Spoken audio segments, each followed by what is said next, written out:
Hello, Bravo bosses, and welcome to the Bravo Investigator podcast with your host, Dana. Today we are talking about In the City, the reunion part one. Let's get into it.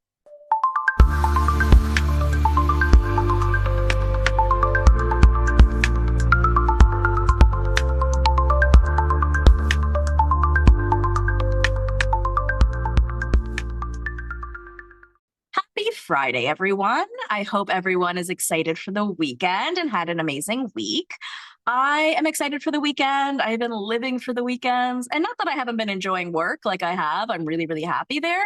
I don't know. The summer's been so nice. Bitches love a summer. And I've just been living for it, right? So happy Friday. Happy almost weekend. And my standard apologies for not getting you guys this episode earlier in the week. I had some other stuff going on. Had a couple of mental health struggles this week, but I've gotten myself back on track, feeling good. And here we are on Friday during my lunch hour recording this for you guys. So happy to talk to you guys today. Happy to talk In the City. So this is part one of the reunion, and there is going to be a part two next week, which I was surprised about because I'm like, what else is there to discuss besides the pink or white dress of it all? But it looks like from the preview that Andy will be getting into more with Amanda about Sierra in a sense. It seems like he's going to be asking her, how come you were able to give this apology to Danielle, but you're not able to give a similar one to Sierra? So kind of excited about that. Hope to have a guest coming on for that one. But it's just me today, solo dolo, talking In the City. It was a little meatier than I thought it would be. I actually kind of thought it would be light, but I like that Andy asked a lot of the hard questions that we were waiting for answers on. Now, this was a Clubhouse reunion, which is sort of standard for a season one show, but at the same time, you have these heavy hitters, right? You've got Kyle Cook, you've got Lindsay Hubbard. So it felt a little inorganic to have them in that setting because typically because of a season one reunion, it's almost like a step down. It's almost like a demotion to have your reunion at the Clubhouse, right? To the point where the Valley didn't even have a season one reunion because the cast was fighting so hard about having a Clubhouse reunion. So here we sit. But regardless, it's all the same at the end of the day if you think about it. That being said, the cast is so large that there isn't really room on the Clubhouse stage for the entire cast. So you have two levels of them. You've got some on an upper deck and some on a lower deck, to the point where when Kenny and Whitney were trying to sort of support each other and console each other, they were sort of having to reach back and forward to touch each other's hands and legs and stuff like that. But aside from that, once you get into it, a reunion's a reunion, right? So it's all the same thing. We do start off with the really important clarification that when Amanda was in Italy with West, she was not spitting spit into his mouth. She was spitting an olive into his mouth, as couples are wont to do. We did get that already clarified by Andrea, I believe, who said that it was clarified at the reunion. And then West, when he did that Soho Brody whiteboard interview thingy, he did also say it was olives, right? So we did know about that. Now, Andy does take this opportunity to follow up with Amanda about the Summer House reunion and asks her about her chemical usage, if any. She says that, yes, I was on beta blockers, but I wasn't chemically or medically affected in any way. It was more so that I was disassociating and disengaging and just shutting down because when people are coming at me like that, that's what I tend to do. Now, what's funny here is I think this was recorded prior to Wes doing his whiteboard interview where he confirmed that they were on Xanax as well to beta blockers, right? So it's just funny that she's just continuing to lie here. And it's very clear that she was not all there, right? I understand disengaging and shutting down, but this was more than that. It was really clear that she was just not there. She was having no reactions. She seemed out of it. She seemed extremely out of it. But regardless, I just want to kind of say this for the record. Even though Andy had to clarify this because he had only asked West about it at the Summer House reunion, isn't it weird regardless to ask people if they're on drugs on television, right? Even if they're legal drugs, I still feel like it's a line that we probably shouldn't cross. Andy has asked people for years how they've lost weight and are you on a GLP-1 and all these things. And I think he stopped doing that because it is kind of like rude, and it's really nobody's business how you lost weight or to go into like whether you're lying about it or not. But I don't know, like this sort of came up. I mean, to like not to even like give Sandoval any credit, but like, do you guys remember at the season 10 Vanderpump Rules reunion when Schwartz brings out some, what did he bring out? Was it Xanax? It might have been Xanax. And Sandoval's like, just tell everyone that's your medication, right? Because it's a weird thing to, I mean, Schwartz had brought out his own, right? But like to talk about it on a public forum like that, I don't know, right? Is it not the same sort of concept as like when people, including Kyle and Hannah Berner, were outing Carl's drug usage on TV and on podcasts, right? Like I realized Carl was doing like illegal drugs, but still, it just feels icky and weird to me to talk about people's like medication or drug usage on television. So maybe we could stop doing that. Just a thought. It just feels weird. Anyway, Amanda and West, or Amanda confirms that she and West are monogamous, but when she's asked by Andy and kind of the rest of the cast if they've said I love you, she says not really, and then jokes about saying like illy, like I love you in that way. So I thought that this was really strange, given where we are and given the fact that you guys have made this huge decision, this huge life altering decision. I do find it odd that you guys aren't in love yet and haven't said it. Like to me, it sort of seemed like for you guys to make this decision and for even West to say to you, like, hey, is there something going on between us? I would have thought that it was so far, like you guys are so incredibly in love that you couldn't even fathom not pursuing this. Because if you guys were just at the beginning stages where you were just feeling like some light vibes for each other, I feel like if that were the case, there would have been so much room and opportunity to be like, hey, nah, let's not do this, right? But once you're like in love, and that's why, like, I've always thought, despite Amanda saying differently, that she had these feelings for him for much longer because it's much harder, like I said, to change that or disassociate from those feelings once you really feel them. So, again, for them to make such a life altering decision and still not say, I love you is just weird. Because to me, for you guys to make this decision, it means that you guys are so in love and meant to be together and all of these things, right? So I know technically they're not that many months in. I mean, who knows when this actually started, but like if this really started in like March or April, at this point, they were filming this reunion June 11th, I believe. So it's like 3 months in. I don't know, right? Like it just feels very weird to me that they're not in love, that they sort of say it, not really. When it comes to the Summer House reunion, Amanda says that she did not watch it, but she lived it. I get annoyed when people say this, but especially in this case, because Amanda, you admitted that you were disengaged, that you were shut off, that you were not there, that you were on beta blockers. So because of that, what do you mean you lived it? You were barely there. You were barely conscious for the entire thing. So given that she didn't watch the reunion, I'm sure she still hasn't watched the season of Summer House, and we're sure she never will because she doesn't want to see herself in that negative light, right? Who does? I sort of get that at the same time, but you know, it just doesn't really make sense to me to continue to kind of perpetuate the narrative that like it's just like it's going to be too hard for me to like see what other people say about me. But I really feel like it's more so she knows the truth. She knows if she watches the season back that it's not just about how the audience sees her, it's about how she'll see herself, and she cannot fathom that. She cannot live with the truth of what she's actually done, you know? So she admits that she got into defense mode at the reunion and wishes that she hadn't gotten so defensive. She said that she feels like she's getting things from West that she was lacking in her relationship with Kyle, like support. Now, Kyle gets offended by this because he's like, I do your taxes. I help you with your brand deals. I make your freaking bed. I feel really offended when like we had this long relationship and I know that our relationship wasn't perfect, but I don't like when you make our relationship look like it was all bad. And Amanda explains that it's just different. And like, obviously in the last months or maybe even year of their relationship, the support just sort of felt different.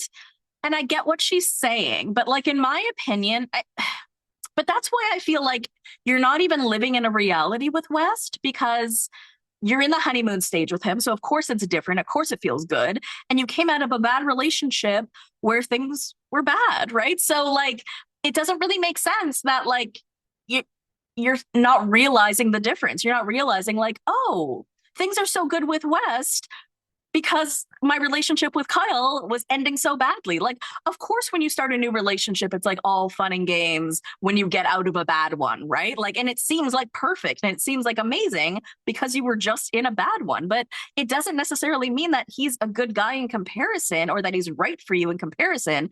It just means that he's filling the gaps of the parts of your relationship that were dying at the end. Like lots of relationships are dying at the end. Do you know what I mean? I feel like I'm just sort of rambling here. But my point is, I feel like my point is that I understand what she's saying when she says that she's getting things from Wes that she didn't feel like she was getting from Kyle.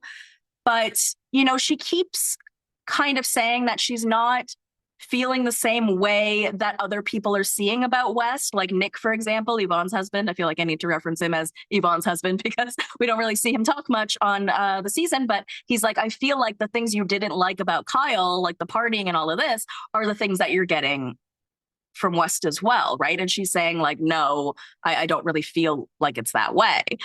Everybody talks about how mature Kyle has been during this divorce, and I completely concur, right? Like, listen, we know he's a shitty husband, but he's been a pretty good ex-husband. Like, if you think about the fact that there was, I mean, she won't admit that there was this betrayal, right? Like, Kenny kind of says, like, given the betrayal, it's kind of amazing and great that you guys can maintain a friendship and have like a good relationship with each other. And that's when Amanda jumps in being like, there was no betrayal, there was no overlap, there was no anything like that. So there was no betrayal in that sense. But I don't know. I don't know how I feel about that. Like, obviously, she betrayed Sierra, like, no doubt about it. But did Amanda betray Kyle by hooking up with Wes? I would say yes.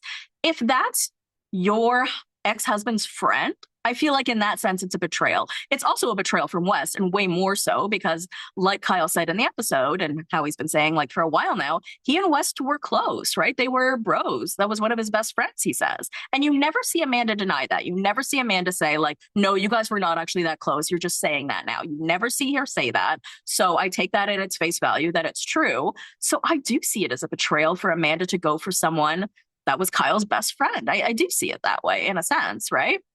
Um, Amanda says that, she was really checked out of the marriage for a while, which is why she was so cold at the end.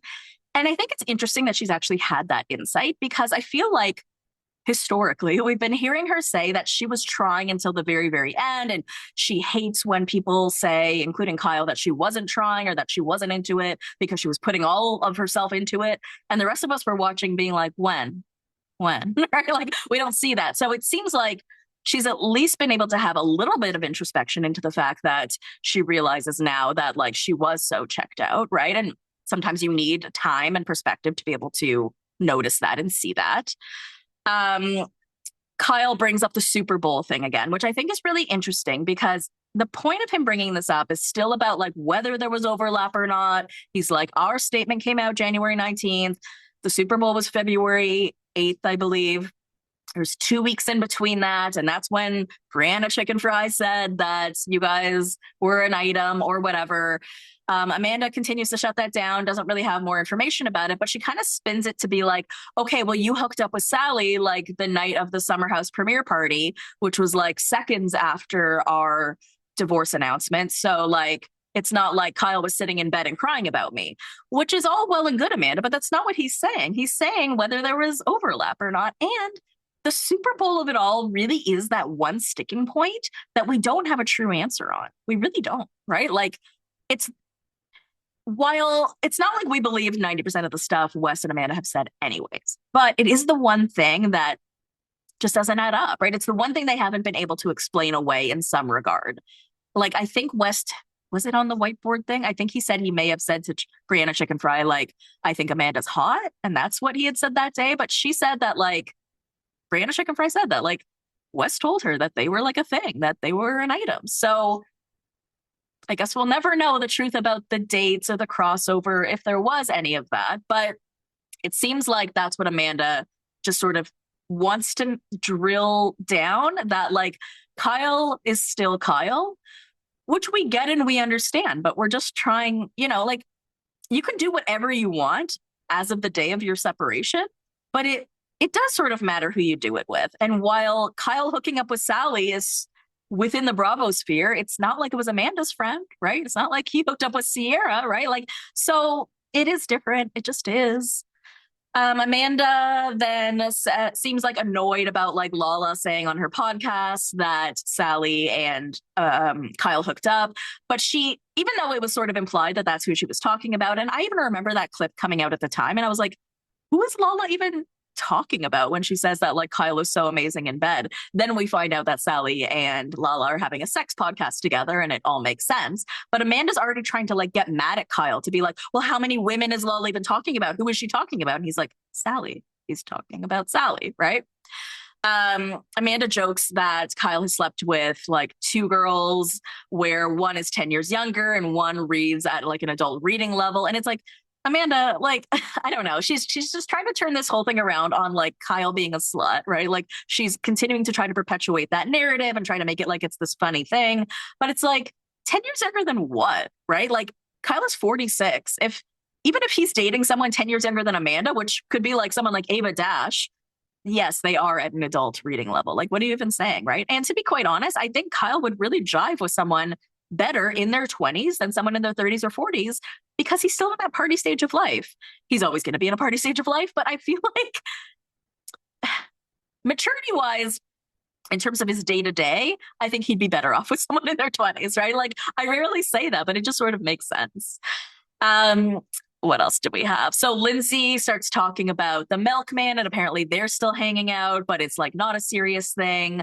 We get more information from like Yvonne and Danielle and just some of her friends about like the kind of guy that would be great for Lindsay. Georgina wants to date intentionally, and that's just sort of all we got on that. But I'm hoping for the best for Georgina. She is such a sweetheart. I love her with her kids. I love that scene at the end of In the City where her kids were like crawling all over her. I really do. I do hope that she finds her happy ending. I really do. She seems like such a sweetheart. Okay, what else did we have? Okay, so Kenny and Lindsay start fighting over the whole Whitney moving across the country thing and that whole conversation. Now, I love Lindsay, but she is not letting Kenny talk whatsoever. She keeps like cutting him off. And, you know, she's calling him like a gaslighting narcissist and all of this stuff like under her breath. He's actually being pretty like demure and mindful in this conversation. And he's explaining that like it sort of felt like everybody was ganging up on us as a couple, which I will say is probably true because it is typically the couples that get the brunt of that on reality TV. But I do agree with Lindsay in the sense that I do believe that initially when she was having that conversation with Kenny in that first episode or second episode about Whitney moving across the country, that she was trying to be a girl's girl. She was saying like, you know, this girl's moved all the way across the country for you. Don't fuck it up and you know, be good to her sort of thing. Kenny clarifies about the whole thing, basically just that he was having doubts about having a marriage or like a very long-term relationship because he's had this 11-year relationship that ended. He had an 8-year relationship that ended. His mother recently died. He was grieving. And so what he was worried about was like the long-term spark. And I do see what he's saying. Like, can I have a spark with someone that lasts forever to the point where we're old and we're 90 years old and we're still in love and we still feel this thing for each other? He worries about his capacity to have a long-term spark with someone to the point where he would be able to marry them. And I feel like that makes a lot more sense than like the cut and pasted way that we saw it play out during the season. Gavin clarifies that Whitney and Kenny's relationship, he sort of felt like they were boring as a couple and it wasn't so much Whitney, even though it was pretty clear that he was calling Whitney boring. Kenny says that he actually finds his relationship with Whitney to be quite regulating and he does see himself marrying her. And like the more that we saw them go on, I was like, I think they're kind of a nice couple and I'm here for them. Like even seeing them on Watch What Happens Live, I really liked them. I liked their vibe together. You know, early on in the season, I did not like Kenny. I thought he was a dick, but like as the season went on, I warmed up to him. I really did. I really thought his story with his dad was really compelling, which he talks a bit about in this episode. He says that he talk weekly now. I don't know. I just find him to be a compelling character, and I really enjoyed seeing them on TV. But then you get this thing from Georgina, which I really don't understand. She's like, I actually would have preferred Whitney, if you were only here to be on TV, like if you were only with him to be on TV. And she was like, what? Like, what are you even saying? And I guess Georgina is saying she doesn't think that they're a good couple. But then Whitney gets really upset because she's just like, the idea that anyone, whether it's on this cast or like out in the Bravo sphere, think that I'm with him to be on TV. That's absolutely like not true. We were together before the show. And so that sort of cleared up, but that really upsets her as well. I believe that they, like I said, they were together before the show. She was already going to be moving to New York. This was something that she had already considered. So I don't see the relationship there. And she does clarify that she didn't actually want to do it, right? So I don't know. Yvonne felt like Kenny was isolating Whitney by saying that all of the girls were Lindsay's minions and a mean girl crew. And Kenny maintains that the girls were having groupthink. I really disagree with this because I really don't think that there was a point in time where all the girls were ganging up on Whitney or Kenny in any regard. I really feel like, again, that first scene was really just more between like Lindsay and Kenny and maybe a little bit of Gavin, just about like, hey, like be good to her if you've moved her all the way across the country. But then when we have that conversation where they're all eating, it's like a dinner table or whatever, or a lunch or something like that.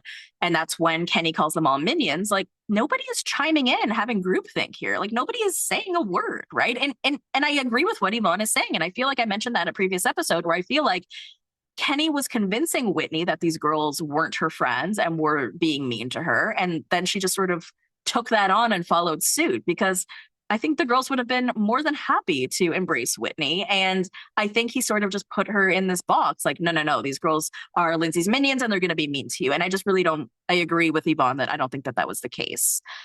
Lindsay talks about breaking the cycle with Gemma and how it's sort of been innate inside of her.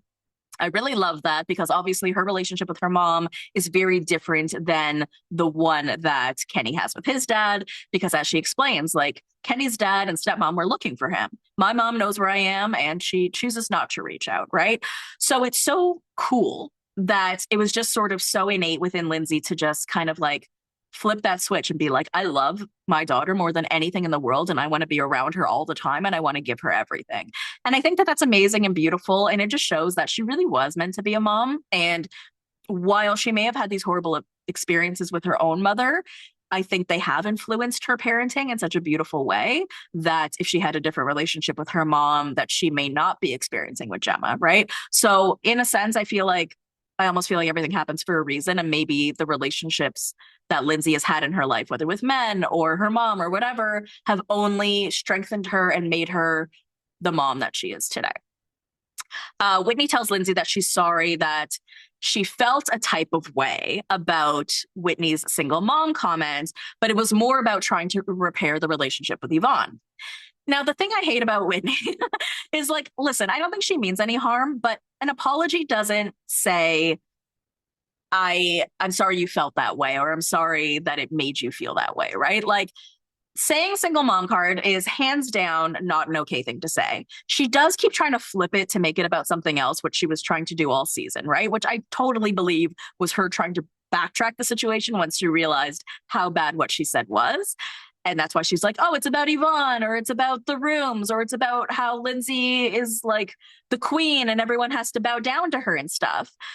But then Lindsay says that she almost threw up watching it because Whitney really seemed to double down and also made the comment about having nannies. Whitney says that she misspoke, which is something that she has been saying on Watch What Happens Live and doing like kind of like a little media tour. But she says it's more about Lindsay's entitlement. But again, like earlier, you said it was about Yvonne and the rooms. And so what really is it about? And truly to me, I believe that Whitney believed what she said when she said that Lindsay is playing the single mom card and only decided to backtrack it when she saw the backlash that she was getting from the rest of the cast about it. And then she's trying to make it about other things. But then Lindsay says that she cried about what Whitney said for 6 months, right? And it's just like, I love Lindsay. I really do. But she is also running this ship because she is the star of this show. She doesn't have a lot of drama going on, so I think she's trying to elevate and extend it. But at the end of the day, if like this is the biggest drama on this show, this is kind of weak, right? And that's why I feel like Lindsay is just like, what's the word? Like she's doing the Lord's work, right? Like she's carrying this show on her back, trying to maintain this drama. Now, Lindsay says that the difference between her and Whitney is that she is providing for women, right? I absolutely thought that was hysterical. And Kenny says, Lindsay, you collect apologies like you collect souls, which I believe is a line that he fully went into this episode with. But like, the night of the episode, Lindsay went on Instagram and made a post about the episode and how she felt for the last 6 months and what she meant by all of that. So I'm going to read that quickly because I think it's relevant here. Now, keep in mind that she did turn off the comments for this, meaning, in my opinion, she wasn't really interested in what people had to say. She just wanted to say her piece. So she says, a little context. I don't typically cry in public if I can help it. Maybe because I spent my first 13-year career in hospitality, which is a male-dominated field. I don't know. But I typically only cry in private. And when I do cry in public, it's an unnatural feeling for me to have that vulnerable moment in front of people. I've always had to be the strong one my whole life for a lot of reasons. But motherhood changed me, altered my brain chemistry, took over my entire mental load, stretched my heart, and made me a softer, more emotional person now because of it. So as it turns out, now I cry, just mostly in private. I spent 6 months going into confessionals where I was asked about my first year of motherhood. I cried every time. Just ask my editors. I think even they were shook by it. I had multiple conversations with friends and weekly therapy sessions, cried every time. I spoke to my parents, cried every time. I went through a lot last year, privately and publicly, a breakup 1.5 months after giving birth, postpartum, breastfeeding, pumping, adjusting to new co-parenting schedules, routines, countless lawyer meetings and calls, working through mediation custody, which is emotional, intense, and exhausting. Had a big move to a new neighborhood after 10 years, was mourning the loss of who I once was while figuring out how to become a my mom Cadence, all while filming 2 back-to-back shows for 6 months straight.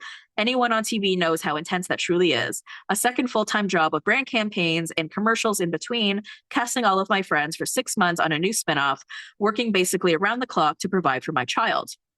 Not to mention how isolating motherhood becomes when you're one of the first to have a baby in your direct friend group. I don't have family around to support. My parents live in Florida and I don't have a relationship with my mom. All of a sudden, having to figure out all this out without a partner, yet making sure Gemma never felt any of my emotions and remained happy and unbothered as a baby.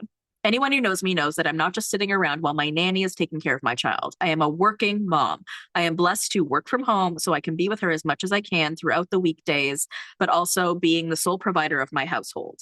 I am beyond proud of myself for how I dealt with all of that last year and also feel guilty when I'm not with my daughter, whether she's at her dad's or I'm working or sometimes feeling overwhelmed when I'm struggling to figure it all out by myself when I'm solo with her. When I say I cried for 6 months, I did, because that means that I am owing an extremely vulnerable time in my life. Some people would say that the most vulnerable a woman can be is during the first year and postpartum. I went through a lot last year, while also dealing with all of these other outside factors, and yet I never complained or spoke about being a quote unquote single mom. I said we are 2 moms away from our kids for the first time in a while. And by the way, we're sharing a bed together. While I was on that trip together, criticized for being a mom, my daughter walked across the room for the first time, which I missed. I missed that. But thankfully, my nanny sent a video. The comments that my castmates made, whom I had just met, was when Gemma was 10 months old and the height of it all for me. And it was beyond hurtful as I was still in the middle of going through so much last year. She had no idea what I was going through, and that's okay. But it's disappointing to put words in my mouth that I never spoke, i.e. single mom, no matter what kind of mom you are, single, married, private, public, etc. Any new mom in their first year is just trying to figure it all out. Women are amazing. Please give moms grace. And when I say I cried, a girl who doesn't typically admit to being that vulnerable, maybe take a minute to understand that there's more beneath the surface. So I took that all in. And what I realized is that while Lindsay has put so much of her life on television, and thank you, Lindsay Dale Hubbard, for that, I feel like we have missed a lot about her most recent years. We did not get to see anything about her relationship with Turner. We did not get to see anything about that breakup. We didn't even really get to see Lindsay as a first-time mom that much in that first year, because on Summer House, she's not bringing Gemma.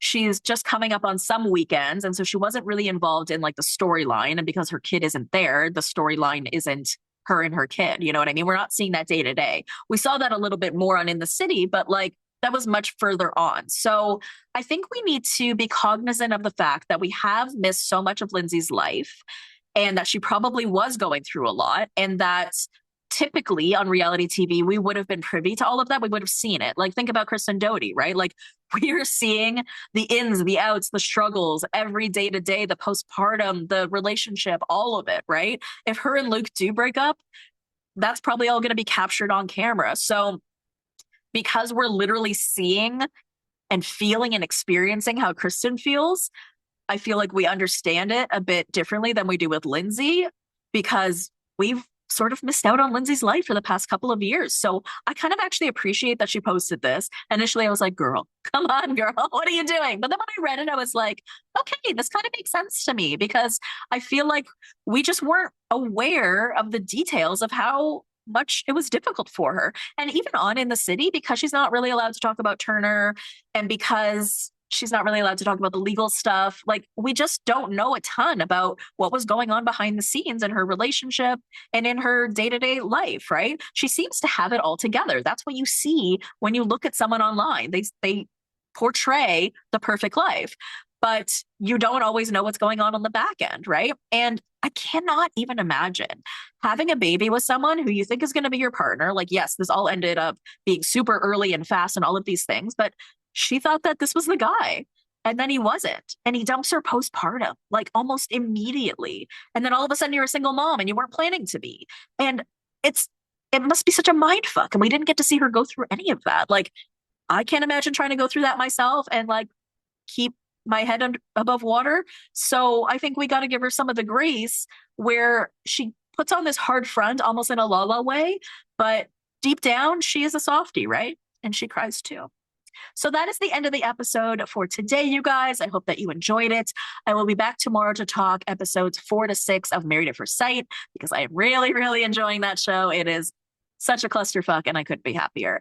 You can follow me on Instagram, TikTok, and Threads at The Bravo Investigator. You can subscribe to the YouTube channel where you can watch episodes like today. You can join the Facebook group. And don't forget that I have a whole other podcast called All You Need Is You, a podcast about living your best solo life. You can access it by going to your Apple Podcast app or your Spotify app, typing in All You Need Is You.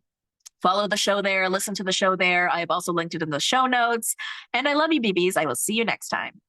Thank you for listening to the Bravo Investigator podcast. You can follow me on Instagram, TikTok, and Threads at the Bravo Investigator. Please subscribe to my YouTube channel and join the Facebook page. If you enjoyed the show, please leave a 5-star review.